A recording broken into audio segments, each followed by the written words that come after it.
इमरान खान को 2 दिन में 2 बड़े सियासी झटके। मुस्लिम लीग नून की नायब सदर मरियम नवाज की एवनफील्ड रेफरेंस में इस्लामाबाद हाई कोर्ट से बरीयत इमरान खान के लिए दूसरा बड़ा सियासी धचका साबित हुआ।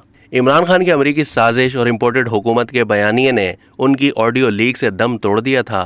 वज़ीर आज़म शहबाज शरीफ ने खैर सिगाली के इजहार के लिए अमरीकी सिफारतखाना इस्लामाबाद में पाक अमरीका ताल्लुकात की 75वीं सालगिरह के मौके पर मुनक्किदा तकरीब में शिरकत करके दो तरफ़ा ताल्लुकात को बेहतर बनाने के लिए अहम कदम उठाया। इमरान खान ने अपनी हुकूमत गिराने का इल्ज़ाम अमरीका पर लगाकर पाक अमरीका ताल्लुकात को नुकसान पहुँचाने की कोशिश की थी।